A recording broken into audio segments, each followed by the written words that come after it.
Hello everyone, welcome back to my channel and today's topic is unemployment in India.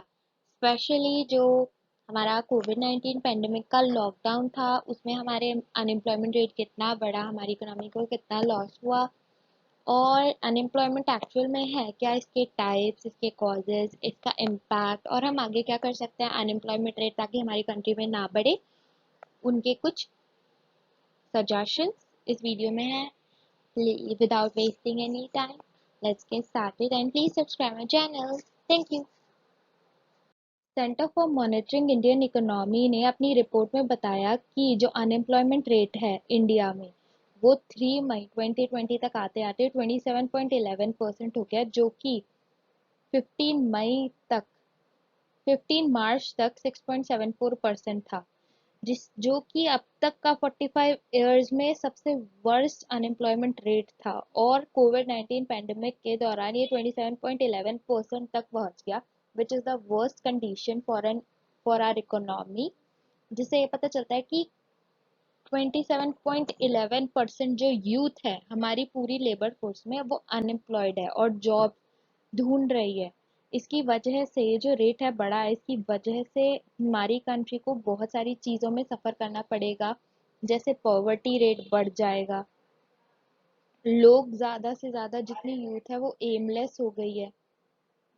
क्यों ये इतना बड़ा? क्योंकि कोविड-19 पेंडेमिक के दौरान जो गवर्नमेंट थी उन्होंने सारी की सारी इकोनॉमिक एक्टिविटीज़ को बंद कर दिया था और कंप्लीट लॉकडाउन हो गया था। उसकी वजह से जो अनएम्प्लॉयमेंट रेट है वो 6.74% से बढ़कर 27.11% हो गया। और ये जो अनएम्प्लॉयमेंट रेट है ये शहरों में सबसे ज़्यादा बढ़ा है, क्योंकि शहरों में रेड जोन बनाए गए थे जहाँ पे हाईएस्ट नंबर ऑफ कोविड-19 केसेस थे।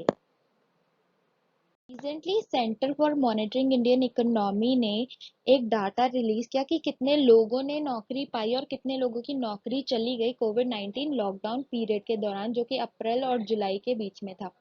CMIE एक लीडिंग बिजनेस इंफॉर्मेशन कंपनी है जो कि 1976 में स्टैब्लिश हुई थी और ये एक इंडिपेंडेंट थिंक टैंक है जो कि डाटा कलेक्ट करता है इकोनॉमिक और बिजनेस से रिलेटेड और फिर उसे एनालाइज करके अपने कस्टमर्स को प्रोवाइड करता है ताकि वो उस पर डिसीजन ले सकें और रिसर्च कर सकें। इस ग्राफ में हम देख सकते हैं कि कितने लोगों ने जो लॉकडाउन पीरियड था उसमें जॉब खोई। ज़्यादातर जो लोगों ने जॉब खोई वो सैलरीड एम्प्लॉयड थे, क्योंकि इंडस्ट्री शटडाउन हो गई थी, बहुत सारे बिजनेस शटडाउन हो गए थे। उसकी वजह से जो इंडस्ट्रीज और बिजनेस इंडस्ट्रीज थी उन्होंने जितने भी एम्प्लॉयज थे उन्हें कम करा, क्योंकि इंडस्ट्रीज बंद थी। और फिर उन्होंने उन्हें सैलरी भी नहीं दी जितनी लीव थी। और डेली वेजेस में भी 6.8% लोगों ने अपनी जॉब खोई। और बिजनेसमैन ने तो बहुत कम लोगों ने जॉब खोई, क्योंकि उनका खुद का बिजनेस था, उन्हें इतना लॉस नहीं होना था, 0.1%। लेकिन जो फार्मर्स थे वहाँ पर एम्प्लॉयमेंट रेट बढ़ा, 19 14.9% जो लोग थे एग्रीकल्चर में उन्होंने जॉब पाई।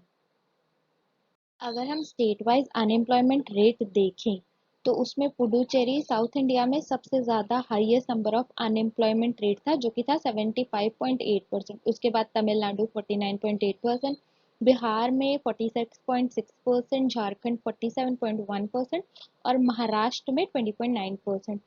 लेकिन जो हिली एरियाज थे वहाँ पर अनएम्प्लॉयमेंट रेट फिर भी बहुत कम था, जैसे हिमाचल प्रदेश में 2.2%, उत्तराखंड में 6.5% और सिक्किम में 2.3%। What is unemployment? Unemployment actual में है क्या? अनएम्प्लॉयमेंट मतलब एक इंसान जो कि जॉब करना चाहता है और जॉब ढूंढ रहा है पर उसे जॉब मिल नहीं रही, उसे अनएम्प्लॉयमेंट कहते हैं। अनएम्प्लॉयमेंट हमारी इकोनॉमी को बताता है कि वो कितनी हेल्दी है। अनएम्प्लॉयमेंट को हम अनएम्प्लॉयमेंट रेट से मेजर करते हैं। और अनएम्प्लॉयमेंट रेट हम कैसे निकालते हैं कि जितने हमारी टोटल लेबर फोर्स है और कितने लोग हमारी इकोनॉमी में अनएम्प्लॉयड हैं उनको डिवाइड करके हम अनएम्प्लॉयमेंट रेट निकालते हैं। नेशनल सैंपल सर्वे ऑर्गेनाइजेशन जो है वो हमारी इकोनॉमी में बहुत लार्ज स्केल सर्वे कराती है और ये इंडस्ट्रीज और जॉब से रिलेटेड सर्वे कराती है और फिर रिपोर्ट प्रेजेंट करती है और बताती है कि हमारी इकोनॉमी में कितने लोग अनएम्प्लॉयड हैं। हमारी कंट्री में कितना अनएम्प्लॉयमेंट रेट है। तो ये कैसे पता करता है कि कौन सा इंसान एम्प्लॉयमेंट जनरेट करता है, कौन सा इंसान अनएम्प्लॉयड है। तो ये हमारी इंडिविजुअल की एक्टिविटी पे डिपेंड करता है। अगर एक इंसान वर्किंग है और इकोनॉमिक एक्टिविटी में भाग ले रहा है, उसे हम एम्प्लॉयड कहते हैं। और एक इंसान जॉब ढूंढ रहा है और उस वो जॉब के लिए रेडी भी है, उसे हम पर उसे जॉब मिल नहीं रही, वो अनएम्प्लॉयड होता है। और एक इंसान जो ना जॉब ढूंढ रहा है, ना ही वो काम करना चाहता है, तो वो हमारी इकोनॉमी में लेबर फोर्स में नहीं आता। बस एम्प्लॉयड और अनएम्प्लॉयड लोगों को जोड़कर ही हमारी इकोनॉमी में कितने लोग, मतलब हमारी इकोनॉमी में लेबर फोर्स कितनी है, वो हम बताते हैं। और जो लेबर फोर्स है, उसे जब हम अनएम्प्लॉयड लोगों से डिवाइड करते हैं तो हमारा अनएम्प्लॉयमेंट रेट आता है।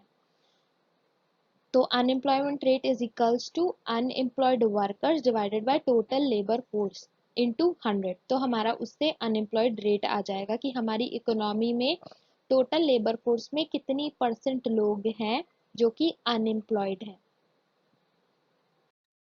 अब what are the types of unemployment in India. India में कितने तरह के अनएम्प्लॉयमेंट है। पहला तो है डिस्कस्ड अनएम्प्लॉयमेंट। इसका मतलब है कि जो, जैसे एक खेत है, उसमें 4 लोग काम कर रहे हैं, वो भी उतना ही प्रोड्यूस कर रहे हैं, उसमें 8 लोग काम कर रहे हैं, वो भी उतना ही प्रोड्यूस कर रहे हैं। या एक घर की दुकान है जिसमें एक इंसान बैठकर भी सामान बेच सकता है, लेकिन पूरी की पूरी फैमिली मेंबर उस दुकान पे बैठ के सामान बेच रहे हैं और कोई और एक्टिविटी नहीं कर रहे, उसे बोलते हैं डिस्कस्ड अनएम्प्लॉयमेंट। दूसरा आ गया सीजनल अनएम्प्लॉयमेंट, जो कि मोस्टली अकर करता है एग्रीकल्चरल लेबरर्स के साथ, क्योंकि एक सीजन होता है पर्टिकुलर जिसमें उन्हें काम होता है, लेकिन फिर पूरा साल उन्हें कोई काम नहीं मिलता, जिसे बोलते हैं सीजनल अनएम्प्लॉयमेंट। स्ट्रक्चरल अनएम्प्लॉयमेंट, जो कि बहुत कॉमन है हमारी कंट्री में, क्योंकि जो जॉब है मार्केट में, वो जॉब बहुत अलग होती है जो लोग जॉब सीकर्स हैं, मतलब जो जॉब ढूंढ रहे हैं उनके लिए। ये मोस्टली इंडिया में इसीलिए होता है क्योंकि जो हमें हमारी एजुकेशन सिस्टम है वो बहुत, उसके बहुत सारे ड्रॉबैक्स हैं। स्किल्स जो होती हैं वो हम मिसमैच करती हैं, उसकी वजह से बहुत डिफिकल्ट होता है उन लोगों को ट्रेन करना। और एक, जैसे हमारी कंट्री में इंजीनियर्स हैं, एमबीए करने वाले लोग हैं, और जो जॉब्स अवेलेबल हैं वो एग्रीकल्चरल डिपार्टमेंट से रिलेटेड हैं, तो उसकी वजह से जो इंजीनियर्स एमबीए किए हुए लोग हैं उन्हें मिसमैच करके किसी और सेक्टर में जॉब ढूंढनी पड़ती है, इसीलिए उसे बोलते हैं structural unemployment. Fourth one is cyclic unemployment. ये बिजनेस साइकिल का रिजल्ट होता है कि जब रिसेशन होता है इकोनॉमी में तो अनएम्प्लॉयमेंट रेट जो होता है वो बढ़ जाता है, और जब इकोनॉमी ग्रोथ करती है, जब, तो जो अनएम्प्लॉयमेंट रेट है वो कम हो जाता है। ये मोस्टली जो होता है वो कैपिटलिस्ट इकोनॉमी में होता है। इंडिया में ये बहुत कम फिगर आउट किया गया है। Next one is technological unemployment. जब टेक्नोलॉजी चेंज होती है उसकी वजह से जितने लोग जॉब को खोते हैं उन्हें टेक्नोलॉजिकल अनएम्प्लॉयमेंट बोलते हैं। Next is frictional unemployment. Frictional unemployment का मतलब है कि जब एक इंसान बेटर अपॉर्चुनिटी के लिए अपनी जॉब छोड़ता है, तो वो जो टाइम गैप होता है जब वो काम नहीं करता, उसे फ्रिक्शनल अनएम्प्लॉयमेंट बोलते हैं। फ्रिक्शनल अनएम्प्लॉयमेंट का ये मतलब नहीं है कि उसे जॉब की कमी है, बल्कि वो बेटर अपॉर्चुनिटी की वजह से अपनी जॉब क्विट करके दूसरी जॉब को ढूंढता है। Next one is vulnerable unemployment, जो कि इंडिया में सबसे ज़्यादा कॉमन है। इसमें जो लोग हैं वो इनफॉर्मल, इसे इनफॉर्मल सेक्टर भी बोलते हैं, कोई प्रॉपर कॉन्ट्रैक्ट नहीं होता, इन्हें कोई लीगल प्रोटेक्शन नहीं मिलता, और इनके काम का कहीं भी कोई रिकॉर्ड नहीं होता मेंटेन। अनएम्प्लॉयमेंट स्टेटस हमारी कंट्री का सीएमआईई के लेटेस्ट डाटा के हिसाब से ये है कि अनएम्प्लॉयमेंट रेट इंडिया में बढ़कर 7.2% हो गया है फरवरी 2019 में, जो कि हाईएस्ट था सितंबर 2016 में, और फरवरी 2018 में ये 5.9% था। जो total number of employed person थे फरवरी में 2019 में, वो थे 400 मिलियन, और 2018 में ये 406 मिलियन थे और 2017 में ये 407.5% लोग थे जो कि एम्प्लॉयड थे। मतलब कि जो एम्प्लॉयड लोग हैं वो धीरे धीरे कम होते जा रहे हैं, उसकी वजह से जो अनएम्प्लॉयमेंट रेट है वो धीरे धीरे बढ़ता जा रहा है। जो लेबर पार्टिसिपेशन रेट था वो भी गिर गया 43.2% से जनवरी में 2019 में, वो अब फरवरी 2019 में 42.7% हो गया। लेबर पार्टिसिपेशन रेट होता है कि जो लोग हमारी पूरी पॉपुलेशन में करंटली एम्प्लॉयड हैं या वो जॉब ढूंढ रहे हैं। इंडिया में अनएम्प्लॉयमेंट के कॉजेज क्या हैं? पहला तो हमारी पॉपुलेशन बहुत ज़्यादा है। हमारा जो एजुकेशन लेवल है वो उसमें हमें स्किल्स नहीं सिखाए जाते, जिसकी वजह से जो वर्किंग पॉपुलेशन है वो स्किल लेस है। स्टेट और गवर्नमेंट की तरफ से बहुत कम सपोर्ट होता है small scale industries, cottage industries की वजह से, और बहुत ज़्यादा ह्यूज कंपटीशन हो जाता है। और ये small scale industries, cottage industries जो कि अगर इंडिया में ग्रो करें और वो एम्प्लॉयमेंट जनरेट कर सकती हैं, पर इन्हें कोई सपोर्ट नहीं मिलता। जो ह्यूज वर्कफोर्स है वो इनफॉर्मल सेक्टर में है, जो कि जैसे हेल्पर्स, कंस्ट्रक्शन वर्कर्स हैं, ये सब इनफॉर्मल सेक्टर में है, जिसकी वजह से जो एम्प्लॉयमेंट डाटा है वो पूरी तरह से हम कैलकुलेट नहीं कर सकते। जो स्कूल और कॉलेजेस में सिलेबस पढ़ाया जाता है वो करंटली हमारी जो इंडस्ट्रियल सेक्टर की नीड है उसे फुलफिल नहीं करता, और ये मेन कॉज है इंडिया में स्ट्रक्चरल अनएम्प्लॉयमेंट का। हमारा जो इंफ्रास्ट्रक्चर ग्रोथ है उस और लो इन्वेस्टमेंट है मैन्युफैक्चरिंग सेक्टर में, उसकी वजह से जो लोग एक इंडिविजुअल है उसे रिस्ट्रिक्ट करता है, वो सिर्फ सेकेंडरी सेक्टर में ही काम कर सकता है। और हमारी ज़्यादातर जो यूथ है वो सेकेंडरी सेक्टर में काम करती है, क्योंकि इंफ्रास्ट्रक्चर सेक्टर और की ग्रोथ बहुत कम है और उसमें इन्वेस्टमेंट भी बहुत कम है। और एग्रीकल्चरल जो सेक्टर है उसकी प्रोडक्टिविटी इतनी कम है कि और जो और अपॉर्चुनिटीज हैं कि एग्रीकल्चरल वर्कर जो सीजनल अनएम्प्लॉयमेंट होता है उस दौरान वो किसी और चीज़ में काम कर सकें, उसकी भी बहुत ज़्यादा रिस्ट्रिक्शंस हैं और फिर वो उसी में बंद कर रह जाते हैं। और वुमेन्स के लिए रिग्रेसिव सोशल नॉर्म्स हैं जो कि उन्हें एम्प्लॉयमेंट कंटिन्यू करने के लिए रोकते हैं। अब अनएम्प्लॉयमेंट रेट है, अगर वो बढ़ेगा तो उससे हमारी इकोनॉमी में क्या इम्पैक्ट पड़ेगा? पहले तो अगर अनएम्प्लॉयड जो प्रॉब्लम ऑफ अनएम्प्लॉयमेंट है उससे हमारी कंट्री में गरीबी बढ़ेगी। जितने भी यूथ है वो अगर अनएम्प्लॉयड रहेगी ज़्यादा टाइम तक तो वो पैसे कमाने के लिए इलीगल और गलत एक्टिविटीज़ में भाग लेगी, उसकी वजह से क्राइम इंक्रीज होगा हमारी कंट्री का। अनएम्प्लॉयड पर्सन जो है वो एंटी सोशल एलिमेंट का काम करेगा, उन्हें कोई भी डिस्ट्रैक्ट कर सकता है, भड़का सकता है और उनको कंट्री के अगेंस्ट यूज़ कर सकता है। अनएम्प्लॉयड जो लोग हैं वो जल्दी से गलत एक्टिविटीज़ मतलब ड्रग, अल्कोहल से रिलेटेड चीज़ों में एडिक्ट हो जाएंगे और उसकी वजह से वो सुसाइड करेंगे, और ये हमारी इकोनॉमी की, हमारी कंट्री की ह्यूमन रिसोर्सेज को अफेक्ट करेगा। और अगर अनएम्प्लॉयमेंट रेट बढ़ेगा तो हमारी जितनी भी वर्कफोर्स है जो कि काम कर रही है उन पे डिपेंडेंट लोग बढ़ जाएंगे और उसकी वजह से हमारी जो इकोनॉमी का ग्रोथ है वो कम होगा। मतलब अगर 1% भी अनएम्प्लॉयमेंट रेट इंक्रीज होता है तो हमारी जीडीपी 2% से गिर जाएगी। गवर्नमेंट ने हमारी जो एम्प्लॉयमेंट रेट है उसे बढ़ाने के लिए बहुत सारी स्कीम्स हमारी कंट्री में लॉन्च करी हैं, जैसे integrated rural development programme, training for rural youth and self employment training institutes खोले हैं, और Jawahar Rozgar Yojana, national rural employment programme, Mahatma Gandhi international rural employment guaranteed act.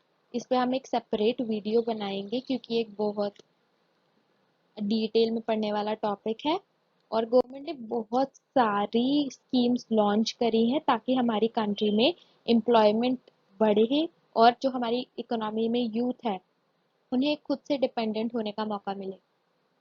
हम आगे क्या कर सकते हैं ताकि हमारी कंट्री में अनएम्प्लॉयमेंट रेट बढ़े ना कम हो? इसके लिए पहला तो हमारी पॉपुलेशन इतनी ज़्यादा है कि हमें सिर्फ लेबर इंटेंसिव टेक्नोलॉजी की ज़रूरत है और हमें मैन्युफैक्चरिंग सेक्टर में food processing, leather and footwear, would manufacturing and furniture, textile, garment, ऐसी इंडस्ट्रीज को प्रमोट करना चाहिए जो कि लेबर इंटेंसिव टेक्नोलॉजी को यूज़ करे ताकि वहाँ पर जॉब क्रिएट हो। हमारी जो हेल्थ एजुकेशन पॉलिसी जुरिडिक्शन है, यहाँ पे पब्लिक इन्वेस्टमेंट हो ताकि वहाँ पे गवर्नमेंट जॉब क्रिएट हो। इंडस्ट्रियल एक्टिविटीज़ में डिसेंट्रलाइजेशन हो, मतलब एक्टिविटीज़ को बांट दिया जाए ताकि एम्प्लॉयमेंट जनरेट हो। रूरल एरिया को डेवलप किया जाए, गांव को डेवलप किया जाए ताकि जो गांव के लोग हैं शहरों में जॉब के लिए आते हैं वो माइग्रेट ना हो गांव से शहर में, और शहरों में जॉब का जो प्रेशर है वो ना बढ़े, और उन्हें जो गांव के लोग हैं उन्हें गांव में ही एम्प्लॉयमेंट मिले। जो एंटरप्रेन्योर स्किल है हमारी यूथ में उसे गवर्नमेंट इनकरेज करे ताकि लोग एंटरप्रेन्योर बने, रिस्क लें, और फिर हमारी इकोनॉमी में एम्प्लॉयमेंट क्रिएट हो। हमें जो वुमेन्स पे सोशल बैरियर लगाया जाता है वो रिमूव करना है ताकि वो आगे जाके जॉब मार्केट में पार्टिसिपेट कर पाए। और गवर्नमेंट को जो हमारी एजुकेशन सिस्टम है उस पर स्ट्रिक्ट एक्शन लेना चाहिए ताकि हमारी इकोनॉमी में स्किल्ड लेबर फोर्स आए, एजुकेटेड लेबर फोर्स ना आए जो कि सिर्फ बुकिश नॉलेज रखे, बल्कि उनके पास स्किल भी हो ताकि वो आगे जाके अपना खुद का काम कर सके और इन्हें किसी पे डिपेंडेंट ना रहना पड़े। और हमारी कंट्री में make in India, skill India, startup India जैसे जो प्रोग्राम्स हैं गवर्नमेंट ने स्टार्ट किए हैं उन पे स्ट्रिक्ट इफेक्टिव इम्प्लीमेंटेशन होना चाहिए। एक अलग से नेशनल एम्प्लॉयमेंट पॉलिसी बनानी चाहिए जो कि हमारी कंट्री में एम्प्लॉयमेंट और लेबर फोर्स एरिया पे ध्यान दे ताकि हम 2030 तक सस्टेनेबल डेवलपमेंट का जो एजेंडा है उसे हासिल कर सकें। That's all for today's lecture. Thank you for watching my video and please like, subscribe and comment if you like this video. Thank you so much.